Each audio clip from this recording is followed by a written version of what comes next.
손님, 국밥 드릴까요? 수십조 원짜리 인수합병을 끝낸 재벌 회장의 시간은 그 한마디에 멈춰버렸습니다. 지독한 두통을 피해 들어간 곳은 재개발을 앞둔 낡은 시장에 이름 없는 국밥집이었어요. 뜨거운 김이 피어오르는 주방 너머로 한쪽 다리를 불편하게 끌며 여자가 걸어 나왔습니다. 순간 남자는 숨을 쉴 수가 없었죠.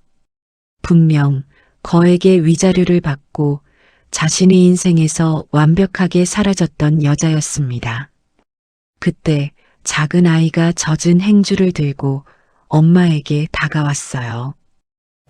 엄마, 내가 상 닦아줄까?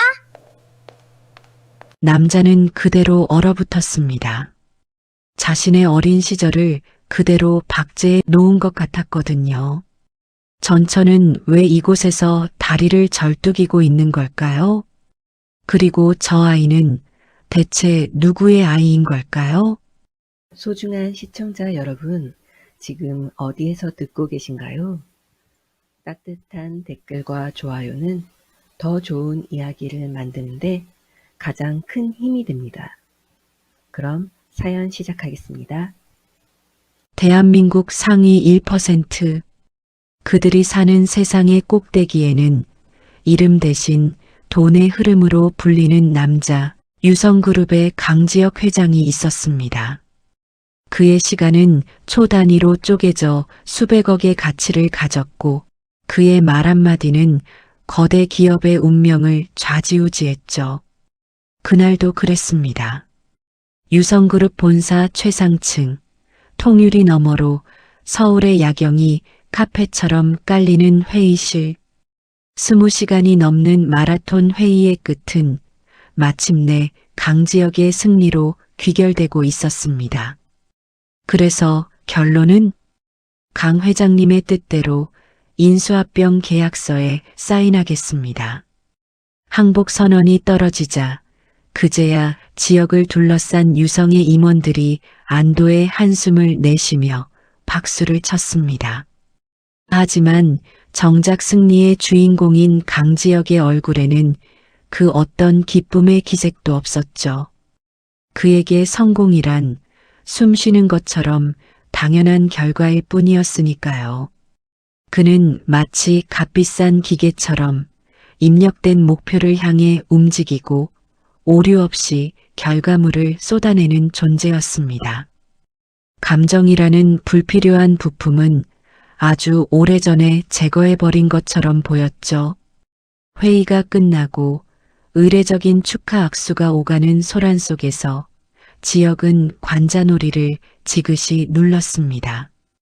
또다시 지끈거리는 편두통이 망치처럼 그의 머리를 두드리기 시작했거든요. 성공의 크기가 커질수록 그의 영혼을 갉아먹는 이 정체 모를 통증 또한 짙어지고 있었습니다.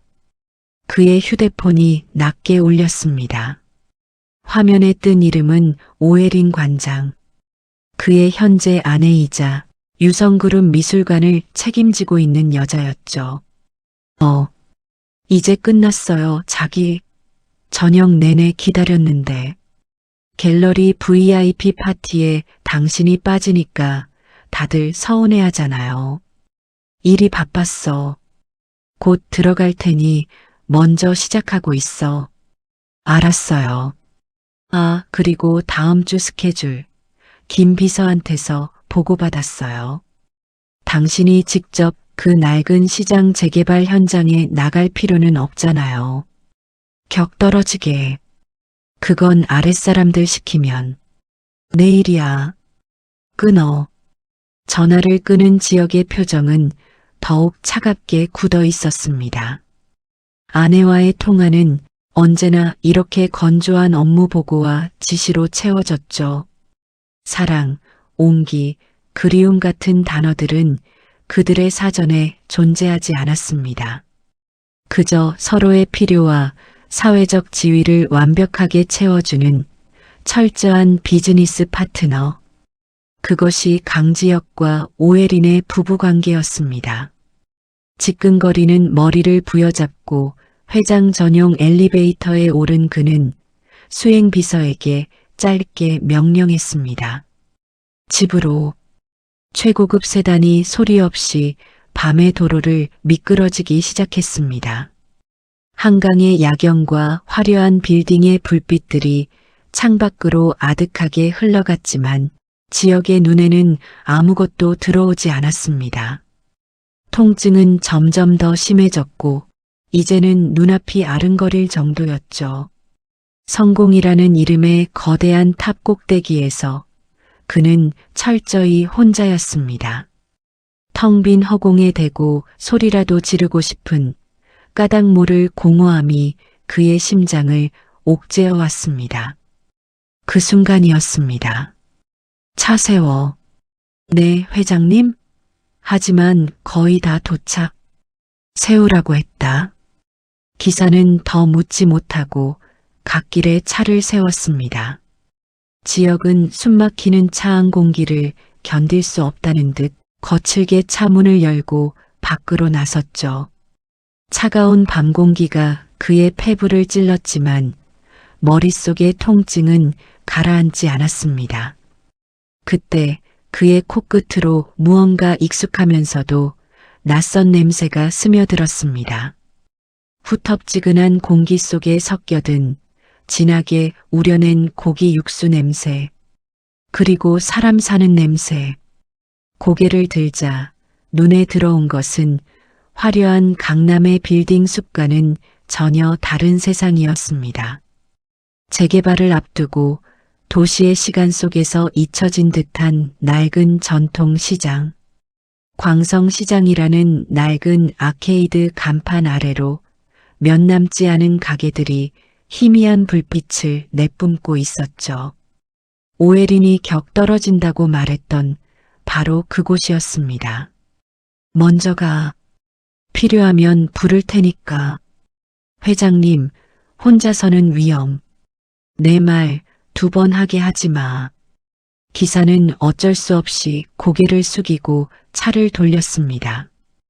홀로 남겨진 지역은 마치 꿈속을 걷는 사람처럼 홀린 듯이 시장 안으로 발을 들여놓았습니다. 값비싼 이탈리아제 수제 구두가 질척한 바닥의 무릉덩이를 아무렇게나 밟고 지나갔습니다. 생선 비린내와 젖은 흙냄새, 그리고 어디선가 풍겨오는 구수한 국밥 냄새가 뒤섞여 그의 후각을 자극했죠. 그는 왜 이곳에 들어왔을까요? 그 자신도 알 수 없었습니다. 다만 이 지독한 두통과 공허함의 근원을 이 지저분하고 낡은 공간 속에서라면 찾을 수 있을 것만 같은 막연한 기분이 들었을 뿐입니다.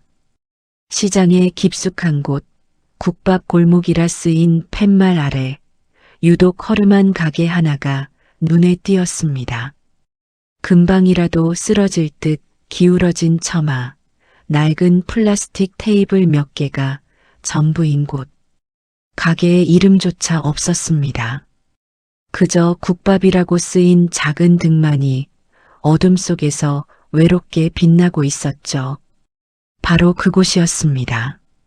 지역의 발걸음이, 그리고 그의 세상이 송두리째 멈춰버린 곳은 가게 안 뜨거운 김이 피어오르는 주방과 홀을 오가는 여자의 뒷모습이 보였습니다. 뽀얀 국물이 끓어넘치는 뚝배기를 나르는 여자의 걸음이 어딘가 불편해 보였죠. 왼쪽 다리를 아주 미세하게 절고 있었습니다.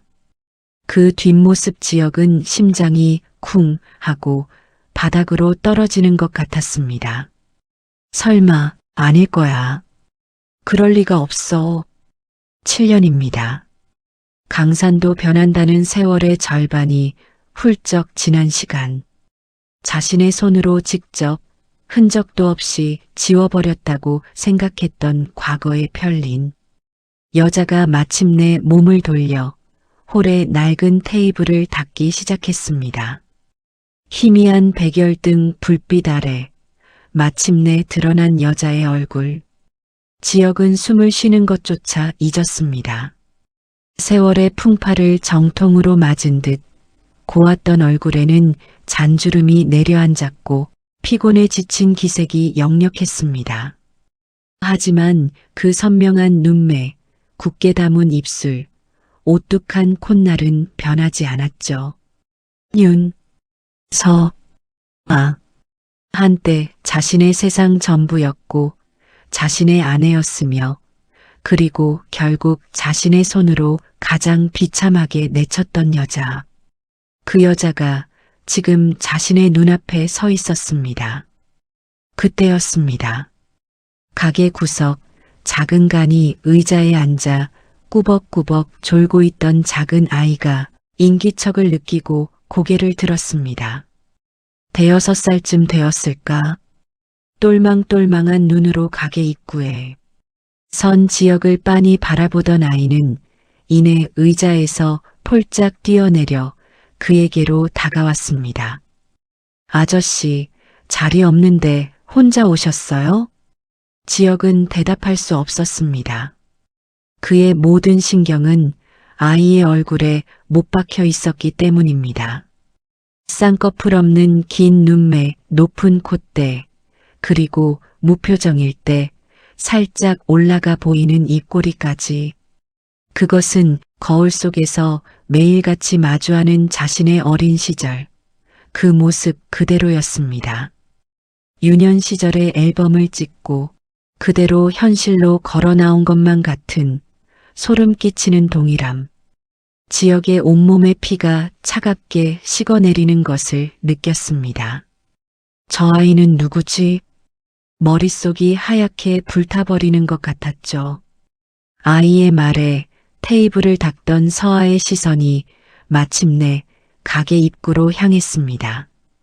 그리고 두 사람의 눈이 7년이라는 아득한 시간을 뛰어넘어 허공에서 마주쳤습니다. 서아의 눈동자가 아주 찰나의 순간 지진이라도 난 듯 격렬하게 흔들리는 것을 지역은 똑똑히 보았습니다.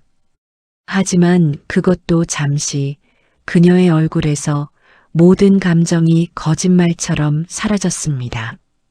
마치 길에서 마주친 수많은 낯선 사람들 중 하나를 보는 듯한 텅 비고 무심한 표정으로. 그리고 그녀는 지역의 심장을 꿰뚫는 한마디를 아주 사무적이고 건조한 목소리로 내뱉었습니다. 손님, 국밥 드릴까요? 그 한마디에 지역을 둘러싼 모든 세상이 무너져 내렸습니다. 차라리 원망을 하거나 소리를 질렀다면 나았을 겁니다. 그것은 그 어떤 비수보다도 더 아프고 그 어떤 경멸보다도 더 잔인하게 그의 가슴을 후벼 팠습니다. 지역은 기계처럼 고개를 끄덕였습니다. 서아는 아무 말 없이 돌아섰고 잠시 후 김이 모락모락 피어오르는 뚝배기 하나가 그의 앞에 놓였습니다. 예전 그녀가 처음으로 끓여주었던 짜고 밍밍했던 그 국밥과는 비교도 할 수 없는 깊고 진한 맛이 나는 국밥이었습니다. 그는 숟가락을 들었습니다. 국밥을 입으로 가져가는 내내 서아와 아이에게서 시선을 떼지 못했죠. 서아는 여전히 묵묵히 자신의 일을 했고 아이는 다시 의자에 앉아 작은 손으로 플라스틱 그릇을 닦고 있었습니다. 너무도 자연스러운 그들만의 작은 세상. 그 세상에 강지혁이 끼어들 자리는 없어 보였습니다. 국밥이 무슨 맛인지도 몰랐습니다. 그저 꾸역꾸역 허겁지겁 입안에 털어넣을 뿐이었죠. 이 공간에서 끔찍한 과거의 망령과 자신의 얼굴을 한 아이가 공존하는 이 지옥 같은 곳에서 1초라도 빨리 벗어나고 싶었습니다. 그릇을 비운 그는 지갑에서 현금 전부를 꺼내 테이블 위에 던지듯 내려놓았습니다. 수십만 원은 좋게 되어 보이는 돈다발이었죠. 그가 할 수 있는 유일한 속죄이자 가장 오만한 방식의 도망이었습니다. 그리고 그는 뒤도 돌아보지 않고 가게를 빠져나왔습니다. 등 뒤에서 자신을 바라보는 작은 아이의 시선이 느껴졌지만 차마 돌아볼 용기가 나지 않았습니다. 어떻게 그곳을 빠져나왔을까? 흠뻑 젖은 생쥐꼴이 되어 자신의 펜트하우스로 돌아온 지역은 텅 빈 거실 한가운데에 한참을 서 있었습니다. 머릿속을 괴롭히던 지독한 편두통은 사라지고 없었습니다. 그보다 더한 거대한 혼돈과 충격이 그의 모든 것을 집어삼킨 후였죠. 제가 되어 사라진 줄 알았던 과거. 잿더미 속에서 그녀는 어떻게 살아남았던 걸까요? 다리를 저는 그녀의 모습과 그리고 자신의 어린 시절을 그대로 빼다 박은 그 아이는 대체 누구였을까요? 밤새 폭풍우가 핥히고 간 듯 유성그룹의 심장인 회장실은 무겁고 차가운 침묵에 잠겨 있었다. 통창 너머로 갓 밝아온 서울의 새벽 풍경이 한눈에 들어왔지만 강지혁의 눈에는 그 무엇도 담기지 않았다. 그는 어젯밤 입고 나갔던 값비싼 슈트 차림 그대로 밤새 단 한숨도 자지 못한 채 소파에 앉아 있었다. 흐트러진 머리카락, 핏발선 눈, 그리고 턱 밑까지 자라난 거뭇한 수염은 하룻밤 사이에 제왕의 얼굴에서 야수의 흔적을 끄집어내고 있었다.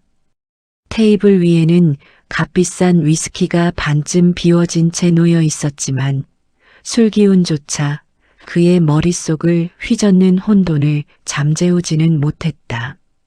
윤서아, 그녀의 얼굴, 다리를 저는 걸음, 그리고 자신을 똑 닮은 아이. 세 개의 영상이 끊어지지 않는 필름처럼 그의 뇌리에서 반복 상영되고 있었다. 어젯밤 그가 도망치듯 빠져나온 그 허름한 국밥집의 풍경은 그의 철옹성 같던 이성을 송두리째 무너뜨렸다. 그는 손을 뻗어 책상 위의 인터폰 버튼을 눌렀다. 김비서, 지금 당장 내 방으로.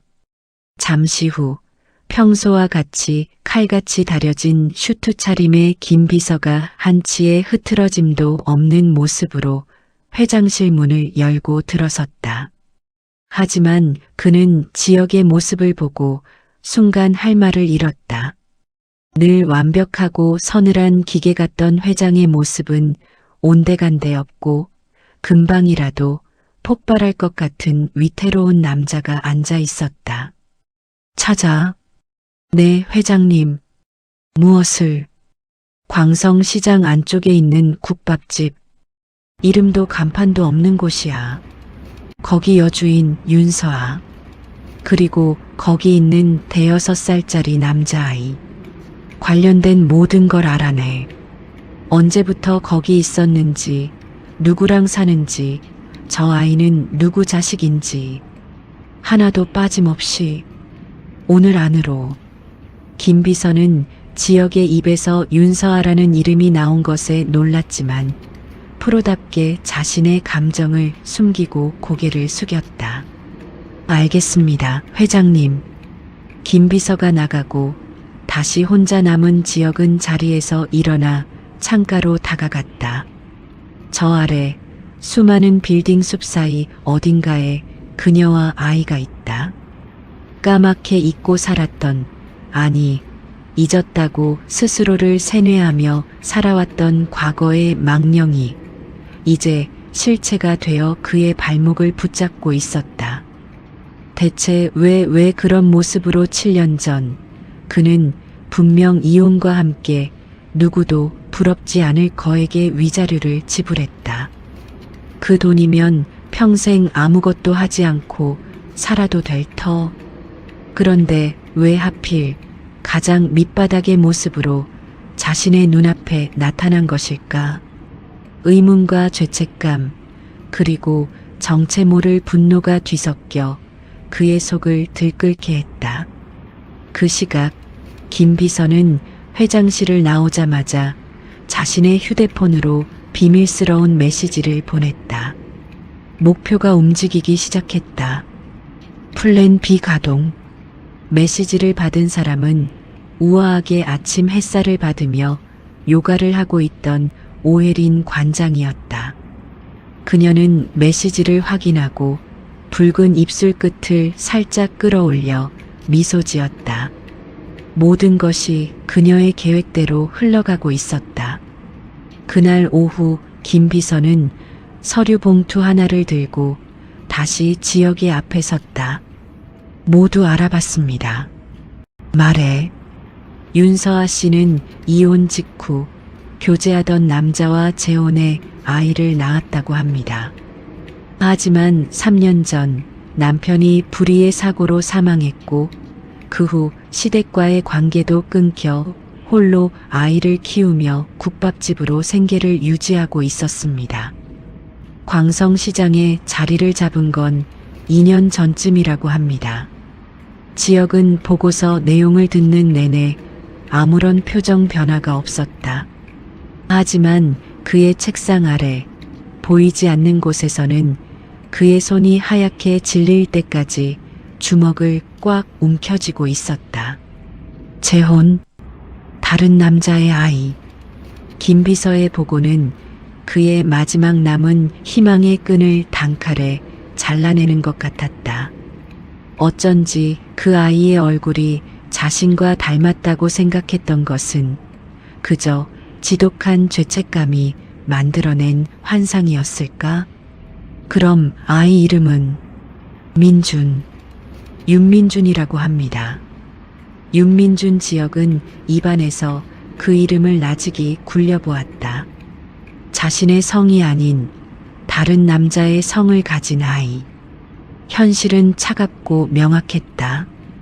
그는 보고서를 말없이 받아들었다.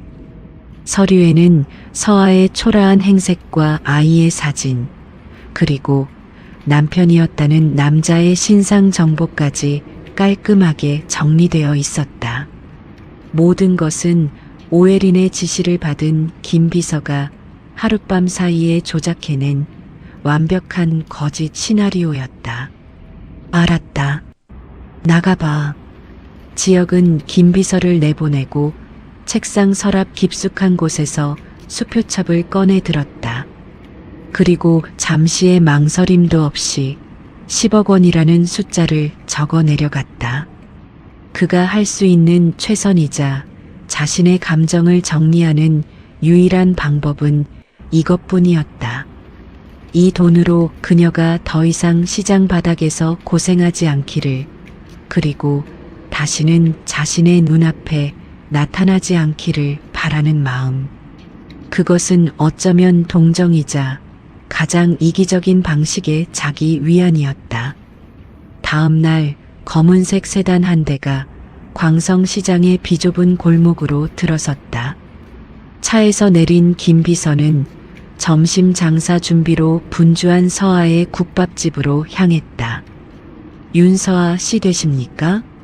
서아는 낯선 남자의 등장에 경계심을 늦추지 않고 그를 쳐다보았다. 남자의 말끔한 정장과 냉철한 분위기는 이 허름한 시장과는 어울리지 않았다. 누구신데요? 강지혁 회장님께서 보내서 왔습니다. 강지혁이라는 이름이 나오자 서아의 표정이 싸늘하게 굳었다. 그녀의 손에 들려있던 행주가 힘없이 바닥으로 떨어졌다. 김 비서는 아랑곳하지 않고 서류 가방에서 10억 원짜리 수표가 든 봉투를 꺼내 그녀의 앞 테이블 위에 올려놓았다. 회장님께서 이걸 전해드리라고 하셨습니다. 이걸로 가게 정리하시고 아이와 좀 더 나은 환경에서 지내시길 바란다고 하셨습니다. 그리고 다시는 회장님 앞에 나타나지 않으셨으면 한다는 말씀도 함께 전합니다. 서아는 테이블 위에 놓인 하얀 봉투와 김 비서의 얼굴을 번갈아 보았다. 그녀의 눈동자 안에서 분노와 슬픔, 그리고 모멸감이 뒤섞여 들끓었다.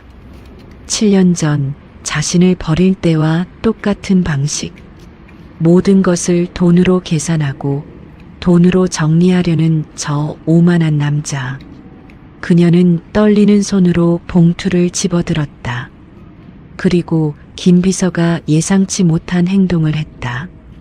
찍 수표가 2조각, 4조각으로 찢겨나가는 소리가 텅 빈 가게 안에 울려 퍼졌다. 서한은 아무 말 없이 찢어버린 수표 조각들을 김 비서의 얼굴을 향해 던졌다. 가져가세요. 그리고 당신 주인한테 똑똑히 전해요.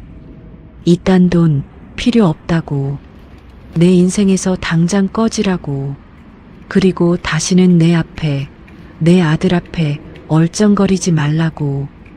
차가운 분노에 서린 그녀의 목소리에 김 비서는 잠시 당황했지만 이내 다시 포커페이스를 유지했다.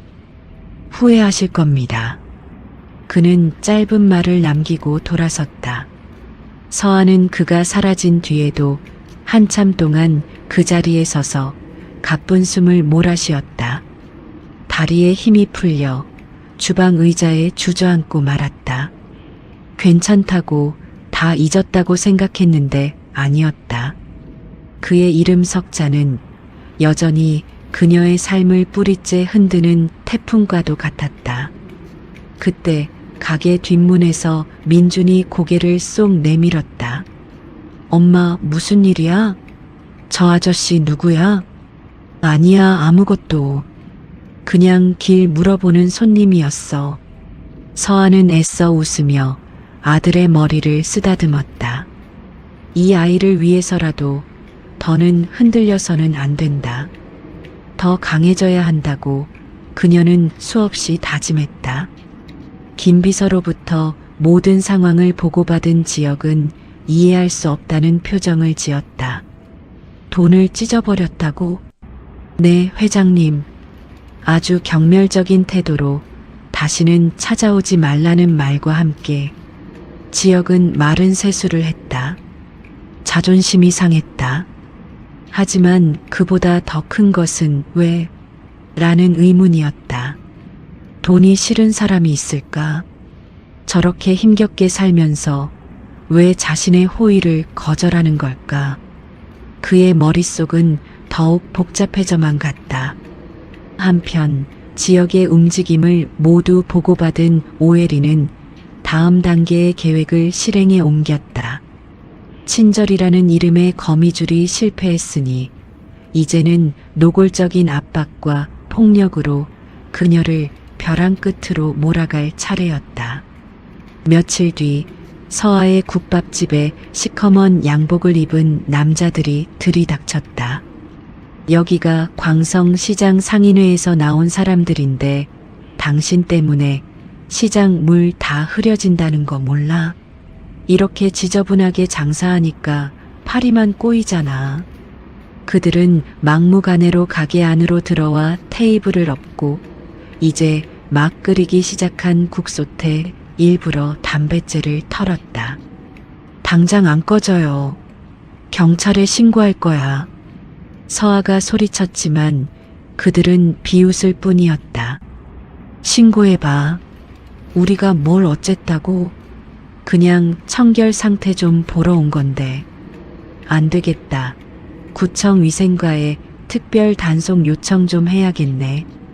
그들은 서아를 밀치고 겁에 질려 우는 민준을 향해 삿대질하며 한참을 난동을 부리다 돌아갔다. 서아는 엉망이 된 가게 한가운데에 서서 부들부들 떨리는 손으로 아들을 끌어안았다. 정말 이상한 일이었다. 몇 년간 아무 문제 없이 장사해 온 곳인데 갑자기 왜 이런 일이 벌어지는 걸까? 설상가상 그날 오후에는 정말로 구청 위생과에서 단속 반원들이 들이닥쳤다. 그들은 사소한 것 하나하나를 트집 잡으며 과태료 딱지를 발부하고 며칠간 영업 정지를 하라는 통보를 내렸다. 너무 하시는 거 아니에요? 하루 벌어 하루 먹고 사는 사람한테 영업 정지라니요. 법이 그렇습니다. 시정 조치하시고 다시 검사 받으세요. 단속 반원들은 냉정하게 말하고 돌아섰다. 서한은 망연자실했다.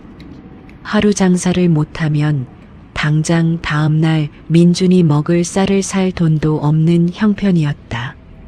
마치 보이지 않는 거대한 손이 자신의 목을 점점 더 강하게 조여오는 것만 같았다. 밤이 깊어지고 서한은 문 닫은 가게에 홀로 남아 엎질러진 국물을 닦고 있었다. 그때 가게 뒷골목에서 시끄러운 소리가 들려왔다. 호기심에 창문 너머로 훔쳐보니 낮에 찾아왔던 그 불량배들이 술에 취해 난동을 부리고 있었다. 그중 한 명이 전화 통화를 하는 소리가 서아의 귀에 날카롭게 박혔다. 네, 오 관장님. 예. 시키신 대로 아주 박살을 내놨습니다. 쬐끄만 계집에 혼자 하는 가게라 뭐 밟아버리는 거 일도 아니죠. 네, 내일은 더 확실하게. 알겠습니다. 돈만 제때 입금해 주시면 아주 이 시장에서 발도 못 붙이게 만들어 드리죠. 오 관장님? 서아의 머릿속이 하얗게 변했다. 오혜린, 강지역의 현재 부인, 유명한 미술관 관장. 7년 전 자신에게 온갖 누명을 씌워 지옥으로 밀어넣었던 바로 그 여자. 그 여자가 아직도 자신을 괴롭히고 있었던 것이다. 서아는 온몸의 피가 역류하는 것 같았다. 그녀는 주방 구석에 놓여있던 무거운 뚝배기를 집어들었다. 이대로 뛰쳐나가 저 악마 같은 인간들의 머리통을 깨부수고 싶은 충동에 휩싸였다. 하지만 가게 안쪽에서 들려오는 민준의 작은 뒤척임 소리에 그녀는 간신히 이성을 붙잡았다. 뚝배기를 쥔 손이 부들부들 떨렸다. 안 된다. 자신은 이제 혼자가 아니다. 지켜야 할 아이가 있다. 이렇게 무너질 수는 없다. 그녀는 뚝배기를 내려놓고 대신 휴대폰을 들었다. 그리고 망설임 없이 7년간 단 한 번도 누르지 않았던 그 번호, 강지역의 번호를 눌렀다. 하지만 신호음이 가기 직전 그녀는 다시 통화 종료 버튼을 눌렀다. 아니, 이 남자에게는 말할 수 없다. 말하고 싶지 않다. 자신을 버린 남자에게 매달려 동정을 구걸하고 싶지는 않았다. 이것은 오롯이 자신과 오혜린, 두 여자 사이의 전쟁이었다. 서아는 엉망이 된 가게를 정리하는 것을 포기하고 아들이 자고 있는 작은 방으로 들어갔다. 새근새근 잠든 아이의 얼굴 위로 희미한 달빛이 비쳐내렸다. 서아는 아들의 옆에 누워 작은 몸을 꼭 끌어안았다. 아이의 따뜻한 온기가 얼음장 같던 그녀의 몸을 조금씩 녹여주었다. 민준아, 엄마가 꼭 지켜줄게. 무슨 일이 있어도 엄마가 너만큼은 반드시 지켜낼 거야. 그녀의 눈에서 뜨거운 눈물 한 방울이 아들의 이마 위로 떨어졌다. 친절이라는 이름의 달콤한 거미줄, 그리고 폭력이라는 이름의 노골적인 압박. 그 어떤 것도 그녀를 무너뜨릴 수는 없었다. 하지만 그녀의 유일한 약점이자 삶의 이유인 아들에게까지 위협이 닿는다면 그때는 이야기가 달라질 터였다. 오혜린의 아기는 이제 막 그 서막을 열었을 뿐이었다. 그리고 그 모든 것을 모르는 강지역은 여전히 자신의 오만한 연민 속에서 길을 잃고 헤매고 있었다. 짙고 어두운 밤이었다. 어둠이 짙게 깔린 유성그룹 회장실, 도시의 불빛들이 창밖에 보석처럼 흩뿌려져 있었지만 그 화려함은 방 안의 무거운 공기를 뚫지 못했다. 강지혁은 며칠째 잠을 설치고 있었다. 최고급 침대와 실크 잠옷도 그의 머릿속을 떠나지 않는 낡은 국밥집의 풍경 앞에서는 무용지물이었다. 돈을 찢어버리던 서아의 경멸에 찬 눈빛, 그 어떤 위협에도 굴하지 않던 그녀의 도끼, 그리고 그 모든 것을 지켜보던 자신을 닮은 아이의 얼굴. 그는 김 비서가 건넨 보고서를 다시 한번 펼쳐보았다. 윤서아, 이혼 후 재혼, 슬아의 아들 윤민준. 글자는 명백한 사실을 가리키고 있었지만 그의 심장은 그 사실을 받아들이기를 거부하고 있었다. 왜 그토록 사랑했던 여자가 그렇게 쉽게 다른 남자를 만나 아이까지 낳았다는 사실을 믿을 수 없어서? 아니면 그저 자신의 오만한 자존심이 상처받은 것뿐일까? 그는 혼란스러웠다. 그녀를 향한 자신의 감정이 연민인지 죄책감인지 아니면 아직 꺼지지 않은 미련인지 그 자신조차 분간할 수 없었다. 그의 책상 위 태블릿 PC에서는 유성그룹 창립 30주년 기념 영상이 자동으로 재생되고 있었다.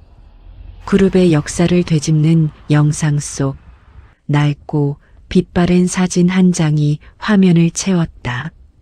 7살 무렵 돌아가신 아버지의 손을 잡고 어색하게 웃고 있는 어린 자신의 모습이었다.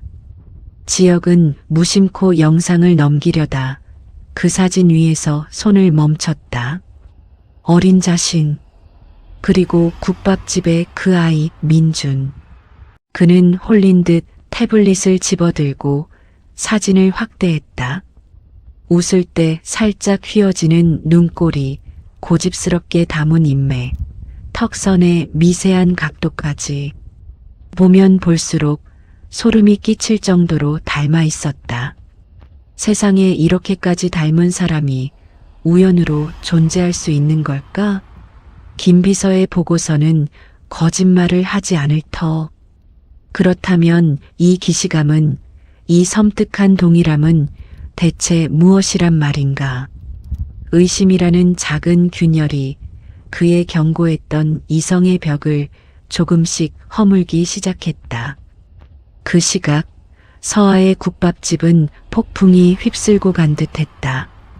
오혜린의 사주를 받은 상인회의 횡포와 구청의 압박은 날이 갈수록 심해졌다.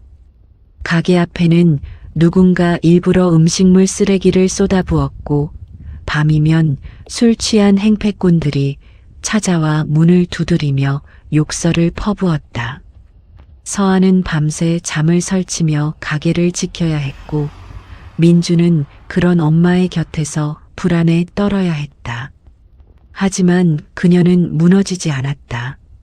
다음 날 아침이면 언제 그랬냐는 듯이 묵묵히 쓰레기를 치우고 다시 육수를 끓였다. 그녀의 눈빛은 슬픔에 잠겨 있었지만 결코 꺾이지는 않았다. 이 지옥에서 자신과 아들이 살아남을 방법은 버티고 또 버텨내는 것뿐이었다. 며칠 뒤 유성그룹의 창립 기념일 행사가 성대하게 열렸다. 수많은 정재계 인사들이 모여 서로의 안위를 묻고 미래를 약속하는 위선의 향연이었다. 행사의 주인공인 지혁은 수많은 축하와 아첨 속에서도 억지로 미소를 지으며 샴페인 잔을 들고 있었다. 그의 옆에는 우아한 드레스를 입은 오혜린이 완벽한 안주인의 모습으로 서 있었다. 어머, 사모님, 오늘 정말 아름다우세요. 회장님과 정말 잘 어울리는 한 쌍이세요. 한 그룹의 마나님이 아첨하듯 말하자 오혜린은 부드럽게 미소 지었다. 별 말씀을요. 다 내조를 잘한 제 덕분 아니겠어요? 안 그런가요, 여보? 그녀는 보란 듯이 지역의 팔에 자신의 팔을 감았다. 지역은 대답 대신 억지로 입꼬리를 올려 웃어 보였다. 그 순간 행사장 대형 스크린에 다시 그 영상이 흘러나왔다. 유성그룹의 역사를 담은 영상, 그리고 그 안에 담긴 지역의 어린 시절 사진. 어머, 저 아이 좀 봐. 회장님 어린 시절이시구나. 지금이랑 똑같네, 똑같아. 누군가의 말에 모든 사람의 시선이 스크린과 지역에게로 쏠렸다. 지역은 다시 한번 스크린 속 자신의 어린 얼굴과 며칠 전 국밥집에서 마주했던 민준의 얼굴을 겹쳐보았다. 온몸에 털이 곤두서는 것 같았다. 그는 더 이상 이 위선적인 파티를 견딜 수 없었다. 잠시 바람 좀 쐬고 오지. 그는 오혜린의 팔을 조용히 빼내고 연회장을 빠져나왔다. 아무도 없는 테라스에서 차가운 밤 공기를 들이마셨지만 머릿속은 더욱 뜨거워질 뿐이었다. 가야 한다. 가서 확인해야 한다. 자신의 눈으로 직접 이 모든 혼란의 근원을 확인해야만 했다. 그는 결국 수행비서에게 차를 돌리라고 명령했다. 목적지는 다시 광성시장이었다. 늦은 밤 국밥집의 불은 꺼져 있었다. 하지만 가게 안쪽 작은 쪽방에서는 희미한 불빛이 새어나오고 있었다. 지역은 차에서 내려 어둠 속에 몸을 숨긴 채 가게 앞으로 다가갔다. 심장이 미친 듯이 뛰었다. 여기서 대체 무엇을 확인하겠다는 것인가? 문을 두드리고 그녀에게 아이의 아버지가 누구냐고 물을 것인가? 아니면 그저 이렇게 염탐꾼처럼 서성이다 돌아갈 것인가? 그가 망설이는 사이 쪽방의 문이 열리고 서아의 그림자가 비쳤다. 그녀의 손에는 물수건과 약봉지가 들려 있었다. 엄마 콜록, 콜록 머리 아파. 아이고, 우리 아들. 열이 많이 나네. 괜찮아. 엄마가 옆에 꼭 붙어 있을게. 약 먹고 푹 자고 나면 금방 나을 거야. 방 안에서는 아이의 기침 소리와 그를 달래는 서아의 다정한 목소리가 흘러나왔다. 아이가 아픈 모양이었다. 지역은 자신도 모르게 한 걸음 더 다가섰다. 창문 틈으로 방 안의 풍경이 희미하게 보였다. 작은 이불 위에는 민준이 얼굴이 빨갛게 달아오른 채 누워 있었고 서아는 그런 아들의 이마에 물수건을 올려주고 있었다. 엄마, 나 아이스크림 먹고 싶어. 딸기맛 아이스크림. 아이고, 이 녀석아. 열이 펄펄 끓는데 무슨 아이스크림이야. 약 먹어야지. 싫어, 싫어. 아이스크림 사줘. 아이스크림 먹으면 다 나을 것 같단 말이야. 아이가 칭얼거리며 떼를 쓰기 시작했다. 열에 들떠 제정신이 아닌 듯했다. 서아는 한숨을 내쉬며 곤란하다는 듯 아이의 등을 토닥였다. 그 순간이었다. 그 광경을 지켜보던 지역의 머릿속에 아주 오래전 잊고 있던 기억 하나가 번개처럼 스쳐 지나갔다. 7년 전 신혼 시절 지독한 몸살 감기에 걸려 꼼짝도 못하고 누워있던 자신, 그리고 옆에서 안절부절 못하며 자신을 간호하던 서아. 지역씨, 약 먹어야지. 이러다 큰일 나. 싫어, 약 맛없어. 나 아이스크림 사줘. 딸기 맛으로. 그거 먹으면 다 나을 것 같아. 아휴, 진짜 못 말려. 이럴 때만 꼭 애가 된다니까. 알았어, 알았어. 사다 줄게. 대신 그거 먹고 약 꼭 먹어야 돼. 똑같았다. 열이 날 때마다 약 대신 아이스크림부터 찾던 철없는 자신의 모습, 그리고 그런 자신을 보며 못 말린다면서도 결국 웃으며 아이스크림을 사러 나갔던 서아의 모습, 그것은 두 사람만이 공유하던 아주 사소하고 비밀스러운 버릇이자 추억이었다. 지역은 마치 망치로 머리를 얻어맞은 듯한 충격에 휩싸여 그 자리에 얼어붙었다. 등골을 타고 차가운 식은땀이 흘러내렸다. 설마. 그의 귓가로 서아의 혼잣말이 비수처럼 날아와 박혔다. 바보같이 아플 때만 꼭 아빠 버릇이 나오네. 열날 때마다 아이스크림부터 찾는 그 고집은 누굴 닮아서. 서아의 목소리는 텅 빈 골목을 울렸다. 그것은 더 이상 혼잣말이 아니었다. 어둠 속에 숨어 있는 단 한 사람, 강지혁을 향한 7년 만에 가장 잔인하고 명백한 진실의 폭로였다. 김비서의 보고서, 오혜린의 위선적인 얼굴, 재혼했다는 거짓말, 그리고 윤민준이라는 가짜 이름. 모든 퍼즐 조각이 이 한마디 앞에서 섬광처럼 맞춰졌다.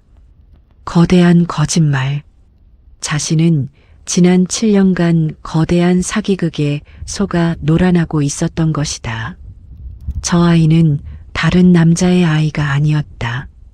저 아이는 내 아들이었다. 지역은 숨을 쉴 수가 없었다.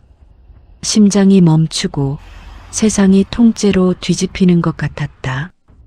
어둠 속에서 그는 간신히 근처 담벼락에 몸을 기댔다. 다리에 힘이 풀려 그 자리에 주저앉을 것만 같았다. 가게 안에서는 여전히 아이의 기침 소리와 그를 달래는 서아의 목소리가 들려왔다. 그토록 평범하고 애틋한 모자의 밤, 그리고 그 평범함 속에 감춰져 있던 자신만이 몰랐던 끔찍한 진실. 그는 비틀거리며 자신의 차로 돌아왔다.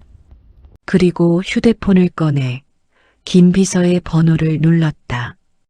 그의 목소리는 분노와 슬픔과 후회가 뒤섞여 지옥의 밑바닥에서부터 끓어오르는 용암처럼 낮고 거칠게 갈라져 나왔다. 너 내일 아침까지 내 방으로 와. 내가 아는 모든 걸 토씨 하나 빼놓지 않고 말해야 할 거야. 만약 거짓이 단 하나라도 섞여 있다면 넌 내 손에 죽을 줄 알아. 전화를 끄는 지역은 핸들을 부서져라 내리쳤다. 제왕의 포효와도 같은 울음소리가 최고급 세단의 방음벽을 뚫고 텅 빈 시장의 밤 공기를 갈기갈기 찢어놓았다. 거짓의 성벽에 마침내 균열이 가기 시작했다. 이제 남은 것은 모든 것을 무너뜨리고 진실을 마주하는 것뿐이었다. 다음 날 새벽 유성그룹의 회장실은 그 어느 때보다 짙은 어둠과 차가운 냉기에 휩싸여 있었다. 동트기 전에 푸른빛이 통유리를 통해 스며들어 방 안의 모든 사물에 서늘한 그림자를 드리웠다. 강지혁은 밤새 그 자리에 앉아 있었다. 어젯밤의 충격과 분노는 가라앉지 않고 오히려 그의 내면 깊숙한 곳에서 활화산처럼 들끓고 있었다. 그의 눈은 지독한 배신감으로 붉게 충혈되어 있었고 얼굴은 감정 없는 석상처럼 굳어 있었다.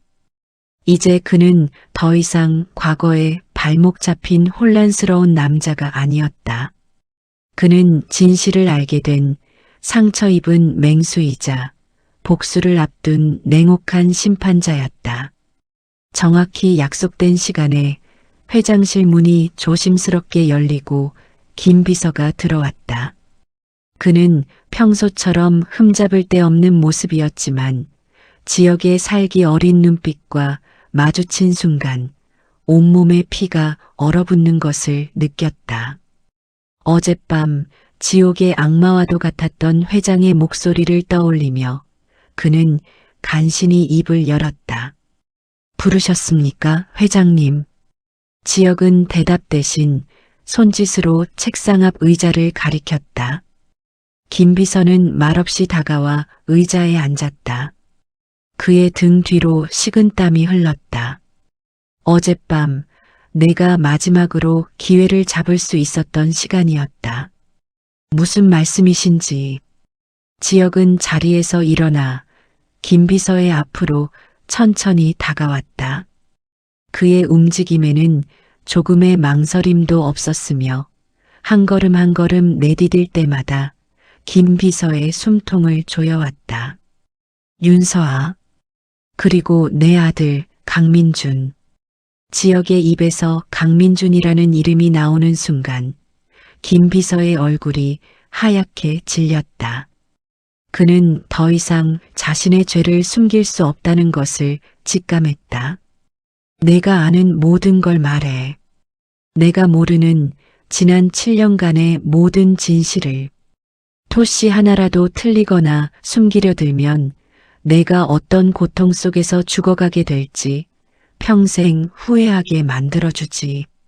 지역의 목소리는 얼음처럼 차가웠지만 그 안에는 모든 것을 불태워버릴 듯한 분노가 담겨 있었다. 김 비서는 결국 무너져 내렸다. 그는 의자에서 내려와 바닥에 무릎을 꿇고 부들부들 떨리는 목소리로 지난 7년간 감춰져 있던 모든 진실을 털어놓기 시작했다. 7년 전 지역이 서아에게 이혼을 통보하고 위자료를 준비했을 때부터 모든 것은 시작되었다. 당시 지역의 비서였던 오혜리는 두 사람의 이혼을 기회로 삼아 유성그룹의 안주인 자리를 차지하려는 야심을 품고 있었다. 그녀는 지역이 서아에게 건넨 거액의 위자료를 중간에서 가로챘고 서아에게는 불륜과 회사 기밀 유출이라는 누명을 씌워 쫓아냈다. 회장님 죄송합니다. 오혜린 관장님의 지시였습니다. 당시 오 관장님은 회장님의 아내 자리를 원했고 윤서아 씨를 눈엣 가시처럼 여겼습니다. 그래서 윤서아 씨가 회장님의 돈을 받고 조용히 사라지는 것을 원치 않았습니다. 완전히 짓밟아서 다시는 회장님 앞에 나타날 수 없도록 만들고 싶어 했습니다. 계속해. 오 관장님은 사람을 시켜 윤서아 씨가 다른 남자와 바람을 피우는 것처럼 사진을 조작했고 회사의 기밀 서류를 빼돌린 것처럼 꾸몄습니다. 그리고 그 자료들을 회장님께 보고드렸습니다.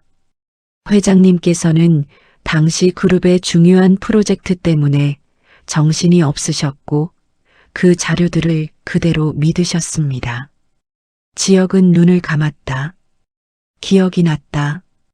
당시 그는 아버지의 갑작스러운 죽음 이후 회사를 안정시키기 위해 밤낮 없이 일에만 매달려 있었다.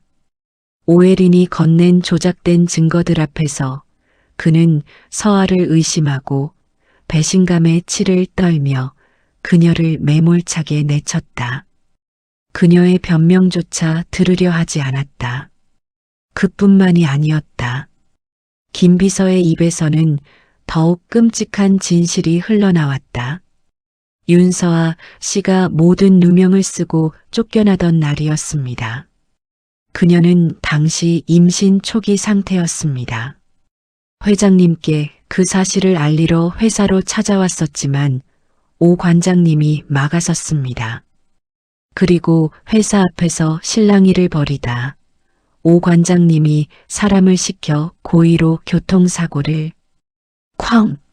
지역은 더 이상 참지 못하고 옆에 있던 대리석 테이블을 주먹으로 내리쳤다.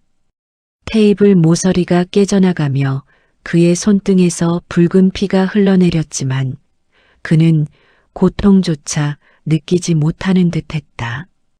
교통사고라고? 네, 회장님. 그 사고로 윤서아 씨는 아이를 유산할 뻔한 큰 고비를 넘겼고 그 후유증으로 평생 다리를 절게 되었습니다. 뱃속의 아이를 지키기 위해 그녀는 모든 것을 포기하고 자취를 감추었던 겁니다. 지역은 더 이상 서 있을 수 없었다. 그는 휘청거리며 소파에 주저앉았다. 자신의 어리석음과 무관심이 한 여자의 인생을 얼마나 처참하게 망가뜨렸는지 이제야 깨닫게 된 것이다. 서아가 절던 다리, 세상에 대한 경멸로 가득 차 있던 그녀의 눈빛, 그리고 아들을 지키기 위해 필사적으로 버티던 그 모든 시간의 의미를 그는 김비서를 향해 고개를 들었다. 그의 눈에는 더 이상 분노가 아닌 깊이를 알 수 없는 공허함과 슬픔이 가득했다. 너는 그 모든 것을 알면서도 내 옆에서 지난 7년간 나를 속여왔던 건가? 회장님, 목숨만은 저도 어쩔 수 없었습니다. 오 관장님은 제 가족까지 들먹이며 협박했습니다. 지역은 김 비서를 잠시 바라보다 자리에서 일어나 피가 흐르는 자신의 손을 내려다보았다. 내 가족? 그래서 내 가족은 어떻게 되어도 상관없었나? 그의 목소리는 이제 아무런 감정도 느껴지지 않을 만큼 차갑게 가라앉아 있었다. 나가. 그리고 내가 가진 모든 것을 잃을 준비를 해. 내 가족의 안위는 내가 보장하지. 하지만 너는 이 지옥에서 살아서 나가지 못할 거야. 김 비서는 사색이 되어 그 자리에 주저앉았고 지역은 그를 뒤로 한 채 회장실을 나섰다. 이제 복수의 시간이었다. 그리고 그 복수의 무대는 오혜린이 자신의 승리를 자축하기 위해 가장 공들여 준비한 바로 그곳이 될 것이었다. 며칠 뒤 오혜린 관장 취임 기념 및 유성 갤러리 개관 특별전이 열리는 날이었다. 대한민국 정재계의 모든 거물과 예술계 인사 그리고 수많은 기자들이 모여 인산인해를 이루었다. 행사의 주인공인 오혜린은 수억 원을 호가하는 순백의 드레스를 입고 여왕처럼 우아한 미소를 지으며 손님들을 맞이하고 있었다. 그녀의 옆에는 아무 일도 없었다는 듯 말끔한 모습의 강지혁이 서 있었다. 자기야, 오늘 정말 멋지다. 당신이 옆에 있으니 내가 더 빛나는 것 같네. 오혜린은 지역의 팔에 다정하게 팔짱을 끼며 속삭였다. 지역은 그런 그녀를 보며 희미하게 웃어 보였다. 그 미소가 지옥의 사신이 보내는 마지막 인사라는 것을 그녀는 까맣게 모르고 있었다. 개관식이 시작되고 오혜린은 단상 위로 올라가 마이크를 잡았다. 귀한 시간을 내어 이 자리를 빛내주신 내외 귀빈 여러분께 진심으로 감사드립니다. 유성 갤러리는 앞으로 대한민국을 넘어 세계적인 문화예술의 중심이 될 것입니다. 이 모든 영광을 저를 항상 믿고 지지해준 저의 사랑하는 남편 강지혁 회장님과 함께 나누고 싶습니다. 박수갈채가 쏟아져 나왔다. 오혜린이 감격에 찬 표정으로 지역을 바라보았고 지역은 그런 그녀를 향해 천천히 걸어나갔다. 모두가 두 사람의 로맨틱한 순간을 기대하며 숨을 죽였다. 지역은 단상 위에서 오혜린을 마주보고 섰다. 정말 대단하군. 이런 무대까지 꾸며낼 줄이야. 네, 자기 무슨... 지역은 그녀의 귓가에 오직 그녀만이 들을 수 있는 목소리로 속삭였다. 7년 전 당신이 내 아내와 내 아이에게 저질렀던 짓들. 이제 그 대가를 치를 시간이야. 오혜린의 얼굴이 하얗게 굳어지는 순간 행사장 뒤편의 대형 스크린이 환하게 켜졌다. 그리고 그곳에서는 오혜린이 김 비서에게 서아를 짓밟으라고 지시하는 녹취 파일이 소름 끼치는 음성과 함께 울려 퍼지기 시작했다. 그 계집애 그냥 돈 주고 보내면 안 돼. 완전히 밟아버려. 다시는 이 바닥에 발도 못 붙이게 인생을 지옥으로 만들어버리란 말이야. 이어서 그녀가 사람을 시켜 교통사고를 사주하는 통화 내용, 그리고 조작된 불륜 사진의 원본과 서아의 병원 진단서까지 그녀의 모든 만행을 증명하는 증거들이 쉴 새 없이 스크린을 채웠다. 행사장은 순식간에 아수라장이 되었다. 기자들의 플래시가 미친 듯이 터졌고 웅성거리던 사람들은 경악과 경멸의 눈빛으로 오혜린을 바라보았다. 아, 아니야. 저건 다 거짓말이야. 조작된 거라고. 여보, 당신이 어떻게 나한테 이럴 수 있어. 오혜린은 절규하며 지역에게 매달렸지만 지역은 얼음처럼 차가운 눈으로 그녀를 뿌리쳤다. 내가 감히 내 아내와 내 아이를 건드렸어. 그 순간 행사장 입구에서 경찰들이 들이닥쳤다. 그들은 곧장 단상으로 올라와 넋이 나간 채 주저앉아 있는 오혜린에게 차가운 수갑을 채웠다. 살인교사, 상해, 증거 조작 및 횡령 혐의로 당신을 체포합니다. 아니야, 아니야. 이거 나. 여보. 강지혁? 오혜린의 바락과도 같은 비명은 수많은 카메라 플래시와 사람들의 손가락질 속에 묻혀버렸다. 그녀가 평생 공들여 쌓아 올린 화려한 성이 가장 빛나는 순간에 가장 처참하게 무너져 내리는 순간이었다. 지역은 그 모든 광경을 아무런 표정 없이 끝까지 지켜보았다. 복수는 끝났다. 하지만 그의 마음속에는 통쾌함 대신 더 큰 공허함과 죄책감이 파도처럼 밀려왔다. 그는 무너진 제왕처럼 그 자리를 빠져나와 다시 차에 올랐다. 차는 그의 명령이 없었음에도 익숙한 길을 따라 광성시장으로 향했다. 이제 그가 가야 할 곳은 단 한 곳뿐이었다. 국밥집의 낡은 문이 보였다. 아직 이른 저녁이었지만 가게 안은 분주했다. 지역은 차에서 내려 가게 문 앞에서 한참을 망설였다. 무슨 말을 해야 할까? 어떤 얼굴로 그녀를 마주해야 할까? 그가 가게 안으로 들어서는 순간 뚝배기를 나르던 서아와 눈이 마주쳤다. 그녀의 표정은 그날처럼 무심했다. 하지만 그 무심함 속에서 아주 희미한 연민의 빛을 읽었다면 그것은 그의 착각이었을까? 그는 서아와 그리고 가게 한쪽에서 숙제를 하고 있던 민준을 향해 천천히 걸어갔다.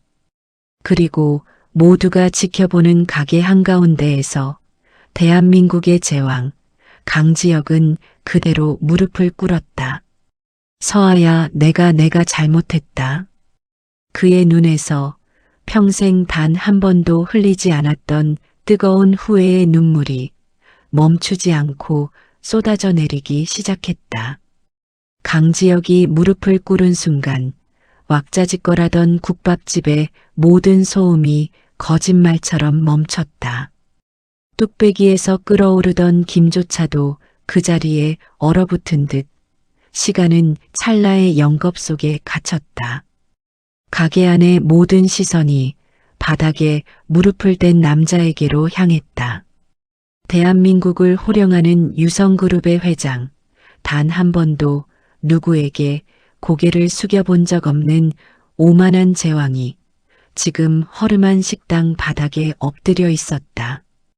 그의 어깨는 더 이상 제왕의 것이 아니었다. 죄책감과 후회라는 보이지 않는 무게에 짓눌려 가냘프게 떨리고 있을 뿐이었다. 서아야, 내가 잘못했다. 그의 목소리는 물에 젖은 솜처럼 무겁고 갈라져 있었다. 그의 눈에서 흘러내린 눈물은 기름때 낀 식당 바닥으로 떨어져 무력하게 번져나갔다. 그 모습을 가장 가까이에서 지켜보던 서아는 손에 들고 있던 뚝배기를 멍하니 내려놓았다. 그녀의 얼굴에는 놀람도 통쾌함도 그 어떤 감정도 떠오르지 않았다. 그저 깊이를 알 수 없는 짙고 어두운 호수 같은 침묵만이 감돌았다. 그녀의 마음 속에서 지난 7년간 켜켜이 쌓여온 분노와 원망, 슬픔과 그리움의 지층이 그의 눈물 한 방울에 거대한 지각 변동을 일으키고 있었다. 주변의 손님들이 수군거리기 시작했다. 저 남자 유성그룹 강지혁 회장 아니야? 텔레비전에서 봤는데. 근데 왜 저기서 무릎을 꿇고 있어? 저 여자는 누구고 무슨 큰 죄를 지었길래 저런 사람이 저기서 울고 있대? 웅성거림은 점점 커져갔고 몇몇은 휴대폰을 꺼내들어 이 비현실적인 장면을 찍기 시작했다. 그제야 서아가 정신을 차렸다. 그녀는 지혁에게 다가가 얼음처럼 차가운 목소리로 말했다. 일어나요. 여긴 쇼를 하는 무대가 아니에요. 당신이 있어야 할 곳도 아니고. 하지만 지혁은 일어나지 않았다. 그는 고개를 들어 붉게 충혈된 눈으로 서아를 올려다보았다. 아니, 내가 있어야 할 곳은 여기야. 내 앞이야, 서아야. 용서해달라고 말할 자격도 없다는 거 알아. 하지만 이렇게라도 하지 않으면 내가 숨을 쉴 수가 없어. 그때 이 모든 상황을 어리둥절한 표정으로 지켜보던 민준이 자리에서 일어나 두 사람에게로 다가왔다. 아이는 서아의 옷자락을 꼭 붙잡고 바닥에 무릎 꿇은 지혁을 경계심 가득한 눈으로 쳐다보았다. 엄마, 이 아저씨 누구야? 왜 엄마한테 잘못했다고 해? 엄마 울리는 나쁜 사람이야? 어린아이의 순수한 질문은 그 어떤 비수보다도 날카롭게 지혁의 심장을 찔렀다. 엄마 울리는 나쁜 사람. 그래, 자신은 그런 존재였다. 그는 차마 아이의 얼굴을 마주 볼 수가 없어 고개를 떨궜다. 서아는 더 이상 이 상황을 지속할 수 없다고 판단했다. 그녀는 민준의 눈을 가리듯 품에 안고 지혁을 향해 마지막 경고처럼 말했다. 당신 때문에 우리 민준이가 놀랐잖아요. 마지막으로 말할게요. 일어나서 당장 여기서 나가요. 당신이 뿌린 돈, 당신이 저지른 짓들 다 필요 없고 다시는 찾아오지도 마요. 우린 당신 없이도 잘 살아왔고 앞으로도 그럴 거니까. 그녀는 지역을 스쳐 지나 가게 뒷문으로 사라졌다. 남겨진 지역은 텅 빈 가게 안에 홀로 무릎을 꿇은 채 한참 동안 움직이지 못했다. 세상에서 가장 비참한 모습으로 그는 완전히 버림받았다. 그날 이후 강지혁은 변했다. 유성그룹의 회장실은 비워졌고 수조 원짜리 프로젝트는 부회장에게 위임되었다. 대신 그는 매일 아침동이 트기 무섭게 광성시장의 허름한 국밥집으로 출근했다. 그의 옷은 더 이상 값비싼 명품 슈트가 아니었다. 시장에서 산 헐렁한 작업복과 고무장화가 그의 새로운 유니폼이 되었다. 처음 그가 가게에 나타나 설거지를 하겠다고 했을 때 서아는 그에게 소금을 뿌렸다. 미쳤어요? 여기가 어디라고 와서 행패야. 당장 꺼져. 하지만 지역은 묵묵히 소금을 맞으며 싱크대에 쌓인 그릇들을 닦기 시작했다. 서아가 밀쳐도 욕을 해도 그는 아무 말 없이 설거지를 했다. 그녀가 버린 음식물 쓰레기를 치웠고 역한 냄새가 나는 하수구를 뚫었다. 시장 상인들은 처음에는 재벌 회장의 기행이라며 손가락질하고 비웃었지만 하루 이틀이 지나고 일주일이 지나도록 묵묵히 꾸준 일만 하는 그의 모습에 수군거림은 점차 궁금증으로 바뀌어 갔다. 그는 서아에게 말을 걸지 않았다. 그저 그녀의 주변을 맴돌며 그녀가 필요로 할 만한 일들을 먼저 찾아 했다. 무거운 깍두기 통을 옮겨주고 장 보러 가는 그녀의 뒤를 멀찍이서 따르며 짐을 들어주었다. 다리가 아파 계단을 오르기 힘들어하는 그녀를 위해 가게 구석에 낡은 목재로 경사로를 만들어주기도 했다. 서아의 마음은 복잡했다. 그를 계속 밀어내고 있었지만 매일같이 자신의 주변을 맴도는 그의 존재가 조금씩 익숙해지고 있었다. 밉고 원망스럽고 죽이고 싶을 만큼 증오스러웠지만 동시에 그는 민준이의 아버지였고 한때 자신의 모든 것이었던 남자였다. 그녀는 밤마다 홀로 술을 마시며 지워지지 않는 과거의 상처와 현재의 혼란 사이에서 괴로워했다. 가장 큰 변화는 민준에게서 시작되었다. 처음 민준이는 지역을 엄마를 울린 나쁜 아저씨라며 철저히 경계했다. 지역이 말을 걸어도 대답하지 않았고 그가 주는 사탕이나 장난감도 쳐다보지 않았다. 하지만 아이의 눈은 거짓말을 하지 못했다. 민준이는 자신도 모르게 묵묵히 일하는 지역의 모습을 훔쳐보고 있었다.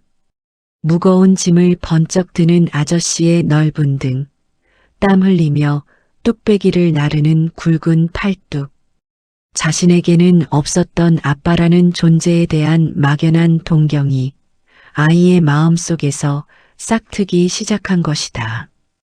그러던 어느 날 작은 사건이 터졌다. 민준이가 가게 앞에서 공을 차고 놀다가 지나가던 취객과 시비가 붙었다. 이 쬐끄만 놈이 어른한테 공을 던져 애비 없는 자식이라 그런가 버르장머리가 없네. 취객이 민준의 멱살을 잡고 흔드는 순간 가게 안에서 그릇을 닦던 지역이 뛰쳐나왔다. 그는 순식간에 취객의 팔을 낚아채 뒤로 꺾어버렸다. 그 손 당장 떼지 못해. 지역의 눈빛은 예전에 냉혹한 기업 사냥꾼의 그것으로 돌아와 있었다. 그의 기세에 눌린 취객은 비명을 지르며 물러났고 지역은 곧장 민준에게로 다가가 아이를 품에 안았다. 괜찮아? 다친 데는 없어? 지역의 품에 안긴 민준은 처음으로 아빠의 단단한 품을 느꼈다. 놀란 가슴이 진정되자 아이는 자기도 모르게 울음을 터뜨리며 지역의 옷자락을 꽉 붙잡았다. 서아는 그 모든 광경을 가게 문 앞에서 지켜보고 있었다. 아들을 지키기 위해 맹수처럼 돌변하는 그의 모습에서 그녀는 잊고 있던 과거의 어떤 순간을 떠올렸다. 그날 밤 서아는 가게 문을 닫고 지역을 불렀다. 그녀는 아무 말 없이 국밥 한 그릇을 그의 앞에 놓아주었다. 먹어요. 지역은 말없이 숟가락을 들었다. 서아는 그의 맞은편에 앉아 처음으로 그에게 질문을 던졌다. 왜 이러는 거예요? 이렇게 한다고 지난 7년의 세월이 없었던 일이 될 거라고 생각해요? 내 다리가 다시 멀쩡해지고 당신이 내게 준 상처가 아물기라도 할 것 같아요? 아니, 지역은 고개를 저었다. 그런 거 바라는 거 아니야. 내가 저지른 짓 평생 갚아도 못 갚는다는 거 알아. 그냥 너하고 민준이 옆에 있고 싶어서 너희가 괜찮은지 밥은 먹었는지 아픈 데는 없는지 그냥 그거라도 내 눈으로 보고 싶어서 그것까지 안 된다면 그때는 정말 사라져 줄게. 그의 목소리에는 어떤 가식도 변명도 없었다. 서아는 그의 진심을 읽었다. 하지만 그녀의 상처는 너무 깊었다. 당신, 내가 왜 다리를 저는지 알아요? 알아. 오혜린이 시킨 짓이었다는 것도요? 알아. 그럼 이건 몰랐을걸. 그날 사고가 났을 때 의사가 그랬어요. 아이는 포기하는 게 좋겠다고. 산모라도 살리려면 아이를 지울 수밖에 없다고. 지역의 숟가락이 멈췄다. 그는 처음 듣는 이야기에 숨이 멎는 것 같았다. 나 그 말 듣고 미친년처럼 웃었어요. 이제 와서 나한테 남은 게 이 아이 하나뿐인데 이 아이까지 앗아가려고 한다고. 차라리 같이 죽겠다고. 그렇게 수술실에서 버텼어요. 10달 내내 피고름을 쏟아내면서 이 다리가 썩어 문드러지는 고통 속에서 민준이를 낳았어요. 당신은 이 고통의 100분의 1이라도 상상할 수 있어요? 서아의 눈에서 눈물이 흘러내렸다. 7년간 단 한 번도 보이지 않았던 그녀의 약한 모습이었다. 지역은 아무런 대답도 할 수 없었다. 그는 그저 자신의 무력함과 어리석음에 가슴을 쥐어뜯을 뿐이었다. 그날 이후 두 사람 사이에는 미묘한 변화가 생겼다. 서아는 더 이상 지역을 밀어내지 않았고 지역은 그녀의 곁을 그림자처럼 지켰다. 그는 더 이상 유성그룹의 회장이 아니었다. 그는 그저 국밥집에 허드렛 일을 하는 아저씨이자 민준이의 아빠가 되어가고 있었다. 그는 서툰 솜씨로 민준이의 숙제를 봐주었고 주말이면 세 사람은 함께 낡은 공원에서 공을 찼다. 그는 민준이에게 자전거 타는 법을 가르쳐 주었고 넘어질 때마다 일으켜 주었다. 그는 서아가 다리 아파할 때면 밤새 그녀의 다리를 주물러 주었고 그녀가 좋아하는 낡은 라디오의 노래를 찾아 틀어주었다. 시간은 더디게 하지만 분명히 흘러갔다. 계절이 2번 바뀌고 국밥집에는 새로운 온기가 감돌기 시작했다. 오혜린과 김비서는 법의 심판을 받아 죗값을 치렀고 그들의 이름은 사람들의 기억 속에서 희미해져 갔다. 지역은 자신의 모든 재산을 사회에 환원하고 유성그룹의 경영권을 전문 경영인에게 넘겼다. 그는 이제 가진 것 하나 없는 빈털터리가 되었지만 그의 얼굴에는 지난 수십 년간 단 한 번도 가져보지 못했던 평온함이 깃들어 있었다. 어느 늦은 가을밤 가게 정리를 마친 세 사람이 나란히 앉아 있었다. 민준이는 지역에 무릎을 베고 누워 새근새근 잠이 들어 있었다. 라디오에서는 오래된 발라드 노래가 흘러나오고 있었다. 가끔 생각해. 우리가 이렇게 다시 마주보고 앉게 될 거라고. 서아가 먼저 침묵을 깼다. 나도. 지역이 나직하게 대답했다. 아직 당신을 완전히 용서한 건 아니에요. 아마 평생 그럴 수 없을지도 몰라요. 내 다리에 박힌 흉터처럼 당신이 준 상처도 평생 나를 따라다니겠죠. 알아. 하지만 서아는 잠든 민준이의 머리를 쓰다듬으며 말을 이었다. 이 아이한테는 아빠가 필요하니까. 그리고 나 혼자서는 이제 너무 힘드니까. 당신이라는 짐 앞으로 내가 짊어지고 가볼 테니까. 대신 다신 나 혼자 울게 하지는 마요.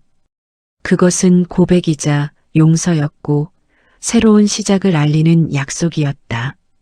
지역은 말없이 고개를 끄덕였다. 그의 눈가에 다시 뜨거운 것이 차올랐다. 그는 잠든 민준이를 안아들고 서아의 어깨를 감싸 안았다. 세 사람은 낡은 국밥집의 희미한 불빛 아래 하나의 그림자가 되었다. 다음 날 아침 지역은 그 어느 때보다 이른 시간에 일어나 주방에 섰다. 그리고 서툰 솜씨로 지난 1년간 어깨너머로 배운 모든 기술을 동원해 국밥을 끓이기 시작했다. 그가 정성껏 끓여낸 국밥 한 그릇이 막 잠에서 깨어난 서아의 앞에 놓였다. 이게 뭐예요?